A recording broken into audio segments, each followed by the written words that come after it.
já foi implementado na rua? Então, como eu te disse, o cara que é responsável pelo setor de trânsito lá, o Demutran, né, ele já disse, ó, tô esperando você terminar para a gente botar uma via. Inclusive ele queria colocar logo na via de entrada de Iguatu. Eu disse, não, peraí, não é assim não. Vamos procurar uma viazinha lá naquele bairro que não passa nenhuma bicicleta por lá. Aí vamos botar lá e vamos esperar, testar durante o mês, né? O próprio Felipe, né, falou, você já tem, né, na realidade a especificação do consumo de energia do projeto em prática em si. Eu vou precisar fazer isso ainda, quando eu botar em prática, né, porque tem que levar em consideração a temperatura, entendeu? Lá no laboratório, os dispositivos em tudo frio, no ar-condicionado, só a placa no sol, né? Precisamos saber como esse projeto se comporta ainda sem fator em externo campo. nenhum. Exatamente, né? E com uma estrutura ainda, né? Que a estrutura pode esquentar ou não, podemos até idealizar uma estrutura que pode ter um arejamento maior, etc. Mas precisa ser botado em campo ainda, entendeu? Para fazer os testes e verificar se precisa fazer melhorias. Mas eu acredito que pode até acontecer algum problema, mas nada que a gente não possa resolver. Não acredito não, tenho certeza sobre isso. Já ouviu falar de uma tecnologia chamada Raspberry Pi? Como é? Raspberry Pi, já ouviu falar? Já é o mini computadorzinho, é uma espécie de Arduino. Isso, porque assim, o Raspberry Pi, esse mini computador, ele já vem de uma rede, né? E de repente, essa questão do broadcast, que o Rogério estava falando, o Raspberry Pi pode auxiliar nesse aí, né? Principalmente assim, as cidades hoje, a boa parte delas está aderindo ao movimento das cidades digitais, né? Que é a distribuição da internet, principalmente das cidades pequenas. Mesmo que isso não funcione, o Raspberry Pi já permite você fazer uma rede seriada de IP. Exatamente, permite sim. Através da ligação de postes. Ele já... Na realidade, ele já vem com suportes para trabalhar em rede, etc. E isso facilita porque é só configurar. Na minha opinião, o Raspberry Pi ele é uma placa que ele não tem só essa função, certo? Ele tem várias outras funções, entendeu? Então, na minha opinião, certo? Para entender por que eu estou falando isso aí, porque assim, ele é um computador de relativo baixo custo. Isso. Você pode, porque assim, você está falando que vai utilizar ele como Android, né? Para chegar em cada um. Então, exatamente. Usar um Android, então, como é teu nome? Então, você entender que você vai também ter um controlador do computador para receber a comunicação com o Android, ou celular ou alguma coisa, né? E o custo é relativo. O Raspberry Pi e o controlador. Já dou um exemplo aqui. A Intel lançou agora em 2014, na série 2014, o Intel Exo. Ele é um computador muito potente, tamanho do cartão de memória, já tem Wi-Fi integrado, Bluetooth integrado. Então, a criação dessa rede IP, que seria caminhado nesse caso. Aí seria uma ideia para a gente mais interessante do que o mini computadorzinho aí. Porque, por exemplo, quando a gente está fazendo outro projeto lá com o Bluetooth, inclusive a gente já fez a comunicação com o microcontrolador, já temos uma aplicaçãozinha Android controlando um LED, entendeu? E aí já estamos projetando a interface do aplicativo para fazer a comunicação. Deixa eu só dizer, a placa do mini computador lá, ela é um pouco até considerável porque ela tem várias outras funções. Aqui numa placa, eu diria que educativa, entendeu? Mas para usar um projeto, encapsular em um projeto e vender, eu acredito que eu posso construir um circuito menor do que aquele que geralmente tenha só uma função, só para o semáforo e seja um dispositivo que eu possa revender, entendeu? Então eu acredito que eu posso construir um circuito do zero, um projeto do zero, entendeu? Só com essas funções, né? Se por acaso, nesse caso aí, esse tipo de processador que você me falou é mais interessante para mim, porque lá a gente teve que encontrar um módulo Bluetooth externo, fazer a comunicação com o microcontrolador, entendeu? Que exige mais um pouquinho outro circuito, outras configurações. Aí o dispositivo, um tipo de microcontrolador desse que já tem o Bluetooth, no caso aí já é mais interessante para mim do que o mini computador. O mini computador eu acredito que seria mais para eu trabalhar com meus alunos, alguns projetos. O Intel Exo já é computador. Como é? O Intel Exo é computador. Não é só um processador. Roda Linux, Esse Intel. Tem 70 pins para você controlar. Mas o tamanho da placa. Cartão de memória. O tamanho da placa em termos de dimensão. Ele é do tamanho do cartão de memória. Cartão de memória? Ele tem dois. E ele é. 1 GB de memória RAM, processador dual core. Encapsulamento SMD, alguma coisa parecida? O Já tamanho tem dele? 4 GB de memória interna. Não, depois tu pode me dar um nome para eu dar uma pesquisada para analisar isso. Foi sexta-feira que eu vou falar a palestra vai ser sobre isso aí. Tá bom, a gente é lá do Iguatu, a gente pode pedir. Não, a gente assiste online. A gente assiste online. Não dá pra gente vir de novo, não, diretor. Mas eu vou pegar as informações, eu vou querer, viu? Eu não conheço, né? Eu só tive que falar sobre o mini computador e realmente eu acredito que dá para fazer, mas para comercializar eu vou ter que fazer uma placazinha só para esse fim. Eu falei para o pai do carro do custo, né? Porque o Intel está é uma tecnologia bem nova, né? Exatamente. Ele pode ser muito útil para eu fazer o sistema, aprender como faz, mas depois eu vou ter que fazer uma placa só para esse tipo de aplicação, entendeu? Mas é uma ótima opção sim. Inclusive tem um colega meu que ele está querendo trazer esse bicho aí para a gente estudar ele, né? Ó, olha só para vocês terem noção, a gente pegou uns dados lá com a prefeitura de quanto um semáforo consumia de energia, né? Em termos de conta de energia por um semáforo, né? Quanto a prefeitura paga, né, para manter o semáforo em funcionamento. E aí a gente obteve esse dado aí. No mês, um semáforo com 2 vias, apenas 2 vezes como esse aqui, ele consome em torno, a prefeitura tem que pagar para a Coelce, em torno de R$184, certo? Você multiplicando por ano, esse consumo, ele vai para aproximadamente 2.189, alguma coisa parecida, né? Era para ter botado os valores lá em cima, igual a outro gráfico, para eu lembrar, mas tudo bem, tá certo? E aí é o seguinte, a gente testou esse sistema, né? E aí teve um dia que realmente nós consumimos energia da rede elétrica, porque a bateria não foi completamente carregada.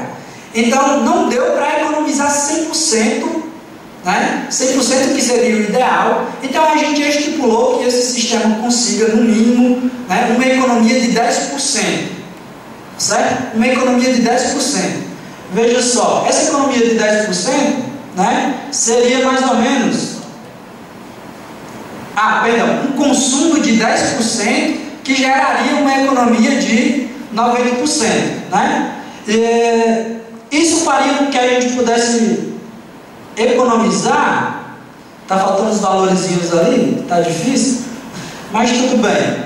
Vejam só, a gente fez um orçamento para comprar os equipamentos, né, e construir um semáforo de 2 vias, a placa, etc, né? A gente fez um orçamento e esse orçamento ele parou em R$4.000. Isso a gente já levou em consideração a mão de obra do cara para fixar o poste, os fios elétricos, tá certo? A cobertura, a gente se informou lá com o rapaz que faz, certo? A quantidade de LED, os componentes eletrônicos, mandar fazer as placas dos caras que a gente entrou em contato, né? E deu R$4.000, tá certo? As placas solar, a bateria, elas têm uma vida útil de no mínimo 3 anos. Se você adquirir uma placa maior, ela pode até ter 5 ou 4 anos. Só fazer uma pergunta aqui, os meninos que já trabalham com isso há muito tempo. Felipe, tu tem algum dado assim, que geralmente a placa tem de vida útil, as que tu trabalha? 20 anos. A marca? É Kyocera, não é essa? Não, Ingrid. Essa daqui não é Kyocera? Até eu tô perdido, deve ser a outra que é Kyocera solar. Essa aí solar ela tem 20 anos de... 20 anos. E as baterias? 3 anos? Tá, mas essa daqui tem 20 anos. Eu vi umas placas com valores bem menores. Mas melhor ainda, né? Melhor ainda. Tá certo? A gente pode até... Eu vou pesquisar só para eu ter certeza, não estou duvidando, entendeu? Mas eu vi valores menores. Perdão. Ok? Então veja só. A gente gastaria R$4.000 para a compra dos componentes, tá certo? Eu não estou dizendo isso. Não é o preço que eu vou revender eventualmente para a prefeitura, entendeu? Vejam só, a economia que a gente teria no segundo ano é em torno de quase R$4.000, tá certo? Vocês podem ver ali no gráfico, né? Não tem um valorzinho, mas dá para fazer uma comparação. Ali dá aproximadamente uns 3.800 por aí, né? Seria interessante que tivesse o valor ali. Então, ó, no segundo ano, eu já tiro o investimento que eu fiz. E aí, se você levar em consideração, né, que a placa solar tem 20 anos de garantia, né, a bateria pode ter 3 ou mais 4 anos, o terceiro ano já é lucro, tá certo? E você está utilizando uma energia limpa, renovável, tá certo? Que não agride o meio ambiente, certo? E ainda está economizando, né, na conta de energia. Então, pelo estudo, dá para ver que é totalmente viável fazer esse tipo de aplicação. É só para semáforo que isso funciona? Não, esse sistema ele pode ser instalado em outras ocasiões. A gente já pensou em alimentar um placar eletrônico de um ginásio poliesportivo, de um campo de futebol. Há vários outros tipos de aplicações. Pode ser utilizado para reduzir a conta de energia de uma casa, né? Coisa parecida. Né? A gente escolheu o semáforo porque a gente identificou que é um equipamento que funciona 24 horas por dia, então automaticamente tem um grande consumo de energia elétrica. Tá certo? Passa aí, Wilson. Explica aí vou tentar aqui ser menos redundante possível, né? Implementações futuras. O aplicativo, pensando naqueles problemas que o Lucas falou, e principalmente pensando também que é necessário, cada vez que você for configurar, que o técnico for configurar esse semáforo, é necessário que ele desligue, né, o semáforo e que aquele cruzamento fique por um tempo paralisado. E sabemos que numa cidade como Juazeiro, como o Douglas falou, isso causaria um caos, né, no trânsito. Então, pensando assim, a gente projetou esse aplicativo, ainda tá só no papel, entre aspas, né?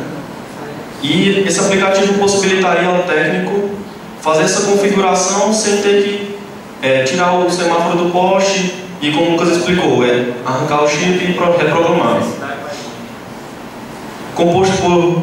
Inicialmente composto por essas 4 telas que vocês estão vendo. A primeira é só uma apresentação, quando você abre o aplicativo. A segunda é uma tela principal, que você vai ter esses 2 botões, conectar e configurar. Apertando no botão conectar, abriria essa terceira tela, onde você poderia habilitar ou desabilitar o seu Bluetooth. E abaixo, em dispositivos, apareceria os dispositivos que estão visíveis. Explicar isso aqui um pouco melhor, segundo o Lucas falou, o microcontrolador que a gente vai utilizar, ele tem um módulo Bluetooth. E como todos os dispositivos que utilizam dessa tecnologia, ele tem uma identificação que fica visível aos outros dispositivos com seu Bluetooth ligado. Apareceria ali embaixo, ou se não aparecesse, você poderia apertar naquela lupazinha para pesquisar, e você selecionaria e, por questão de segurança, ele já pede o PIN. O Bluetooth ele já pede um PIN e você colocaria lá. Nessa segunda parte, na parte de configurar, abriria essa 4ª tela, onde temos esse componente aqui, que é da própria API do Android.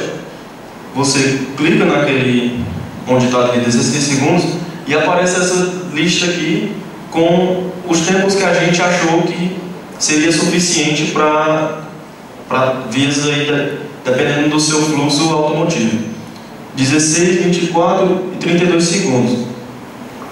Mas a gente também já ouviu falar que dependendo também do fluxo, tem semáforos que chegam até 1 minuto, dependendo da cidade também. Varia depois, né? Mas pelo menos o que a gente está projetando é pelo menos esses 3 tempos aí possíveis, que são os mais usados, né? Para a nossa região. Apertando em aplicar, né? O celular via Bluetooth enviaria o sinal para o semáforo e esse já seria reiniciado contando, utilizando o timer com um novo valor que você escolheu. Sim, só falando aqui um pouco mais, o aplicativo poderia ser disponibilizado, instalado, né, no smartphone do técnico, e isso já seria de muita ajuda para ele. implementar muita segurança? Isso é uma questão que a gente vai ver, né? Porque, exatamente como não é um aplicativo normal, não é para ser para qualquer pessoa. Exige uma certa segurança. A gente até pensou em implementar logo no aplicativo mesmo um sistema de login e senhas, que também só... Mas o Bluetooth ele já tem um PIN também, já. Entendeu? Quando você compra o módulo Bluetooth, ele já tem um PIN. Você que comprou o módulo e botou lá no semáforo, você tem que saber do PIN. Mas você pode ainda adicionar outra camada de proteção e colocar um sistema de login. Que, como na outra palestra, né, fizeram uma pergunta de que como seria possível se qualquer pessoa poderia conectar o Bluetooth e modificar o tempo ou mesmo só paralisar o semáforo. O cara tinha assistido Duro de Matar 4, aí ele imaginou o pessoal hackeando e controlando todos os semáforos. Que no teu caso, se tu fizer, tu vai permitir fazer isso, né? Na tua ideia. No caso dele poder controlar toda uma via, etc. Entendeu? Se tiver um sistema integrado realmente que controle tudo, é possível sim. Aí o rapaz ficou com medo e disse. Se ele aumentar a camada de segurança, exatamente. Isso pode ser feito também, né? Aí o rapaz ficou preocupado e disse, mas é possível também. Aí pensando nisso a gente pensou. Possível é tudo, né? Possível, tudo é possível. Bom pessoal, e mais algumas implementações futuras do projeto, tentando não ser tão redundante, como o Lucas já falou um bocado aí. A gente pretende usar o sistema de microgeração conectado à rede elétrica para cada semáforo de acordo com a resolução normativa 482 da ANEEL. Bom, a gente tinha um problema que para a nossa região era um problema a bateria, mas como o rapaz de Teresina falou que na região deles a bateria é bastante importante. Mas pensando aqui para a nossa região, como nós não temos tanto blackout na rede elétrica, a gente decidiu que seria mais viável substituir a bateria e, ao invés de armazenar o excedente de energia gerada pela placa na bateria, agora a gente enviaria essa energia para a rede elétrica. Essa energia que a gente enviaria para a rede elétrica, ela se tornaria em créditos. Só faltando um pouco, essa resolução ela afirma que todo excedente de energia que você gerar, desde que venha de fontes renováveis como eólica, hidráulica ou solar, as concessionárias elas têm que comprar. As concessionárias que eu digo a Coelhos, certo? Primeiramente existe um custo de implementação. Passei de favor. Existe um custo de implementação e o custo inicial é um pouco caro, mas é relativo porque com o passar do tempo o semáforo começa a gerar lucro, gerar créditos e você só vai ganhar com isso.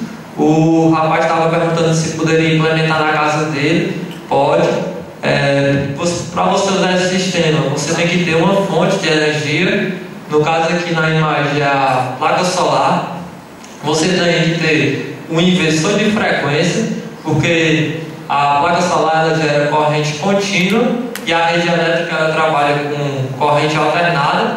Então você teria que ter esse inversor de frequência, o dispositivo de segurança contra algum surto. Também teríamos que ter o relógio bidirecional ou dois relógios unidirecional, ou um bidirecional ou dois relógios unidirecional. Pesquisando um pouco os preços, na base de R$150 um relógio bidirecional. O inversor de frequência, nós temos um lá na escola, custou R$900. E a placa solar, ela custou R$600, essa placa aí. Passei um pouco. Bom, e como seria essa geração de créditos? Funcionaria assim. Primeiramente, para gerar créditos, você tem que gerar mais energia do que você consome. Aí temos aqui um esquema. Se a energia injetada for maior que a consumida, gera créditos. Você se isentará da conta de luz e ganhará créditos para a nova conta. Os créditos eles funcionam durante até 36 meses, eles expiram.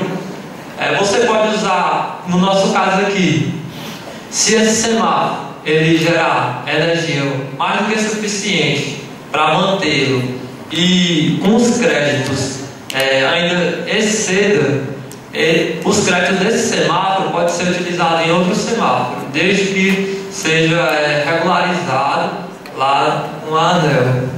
Assim. Bom, pessoal, perguntas, sugestões?